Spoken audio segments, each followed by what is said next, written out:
Packers come up with a huge win at home against Houston, and they do the unthinkable. They lose the turnover category 3-0, giving Houston great field position. In fact, one of them might as well have been a scoop and score. It was off that botch punt. I think 2 plays later resulted in Joe Mixon just walking it in for an easy score. There is a stat out there that anytime a team comes up with a pick six or a scoop and score, the result is 97% of the time that team wins.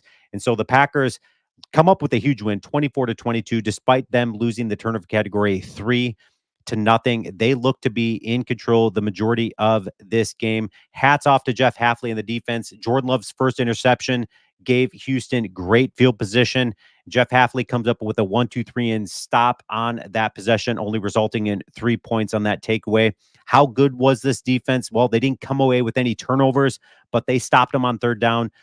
Houston was 4 for 13 on third downs, of the Packers 40%, 4 for 10. That was huge. So let's take a look at the player stats, because this is what's huge to me. CJ Stroud, one of the hottest quarterbacks in the game. In fact, Jordan Love, CJ Stroud, the storyline coming into this game is kind of that Super Bowl preview. CJ Stroud held in check, 10 completions off of 21 attempts, held for less than 100 yards passing, 86 yards. Yes, they were without Nico Collins, their number one wide receiver, but they still have talent. They got Schultz. They've got Stephon Diggs, one of the best ones ever to do it in the game. Tank Dell. Joe Mixon is a good target out of the backfield as well. And the Packers still held CJ Stroud for 86 yards, which means, while the run game was somewhat efficient for the Houston Texans. In fact, I don't know why I say somewhat efficient. They were incredibly efficient. 25 carries for 115 yards, 4.6 yards per carry, 2 touchdowns. But the Packers did stop them through the air, which was absolutely huge. How good did Jordan Love do in this contest? Well, 24 of 33, 220 yards. Yes, he did have those 2 interceptions, and they were kind of really ugly decisions by Jordan Love, but he still comes away with 3 touchdowns. Josh Jacobs gets his first touchdown reception of his career, which was huge. 12 carries, though, 76 yards, averaging 6.3. He was huge in this performance. I thought Josh Jacobs did incredibly well. Romeo Doubs was another one that did incredibly well. 8 receptions for 94 yards. He was a very reliable target. He had great hands in this game for Jordan Love. Dontavian Wicks, of course, had that huge touchdown reception, 3 receptions for 48 yards and that touchdown. Tucker Kraft, his hands on that touchdown. What a throw and what a catch by Tucker Kraft. 3 receptions, 33 yards, and a touchdown. Josh Jacobs, of course, had his first receiving touchdown yet, which was huge. Bo Melton got a little bit involved. Same thing with Christian Watson.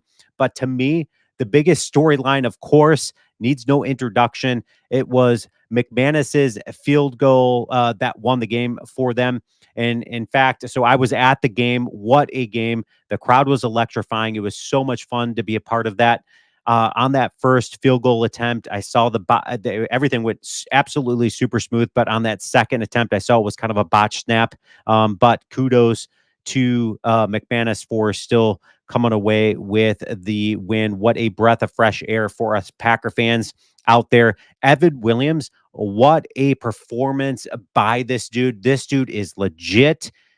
Brian Gutekunst, man, what a home run hit going and drafting Evan Williams. This dude just looks so good. Came up with that big stop on that 2-point conversion by them. The dude can tackle. He tackles well. He doesn't tackle with the shoulders. He wraps up very well. Another dude that does the same thing is Edrin Cooper. He looked so good in this performance as well. Josh Jacobs, again, gets his first receiving touchdown, which is huge for him, but he is a beast. I really, really like Josh Jacobs, and hats off to McManus. So where does that leave the Packers in the NFL or in the NFC North standings? Well, let's take a look. The Detroit Lions come up with a win against Minnesota, giving them their first loss. But look at this division. 5-1 Detroit, 5-1 Minnesota, 5-2 Green Bay, 4-2 Chicago. Chicago had the bye week, but what a division this is. This is going to be a neck and neck division. Leave your comments. Let me know your thoughts. Would you Do you prefer watching games live or in the comfort of your own home? I happen to watch this game live. What an experience out there. The crowd was absolutely electrifying. Ja and that scuffle between Stephon Diggs. I know a lot of people didn't like that, but I love the edge and the chip on the shoulder that Ja has, trying to get into the heads of who he's going to be going to go up against. In this particular case, it was Stephon Diggs. I don't mind that edginess at all. Leave your comments. Let me know your thoughts. Where would you prefer watching a game, in the comfort of your own home or live?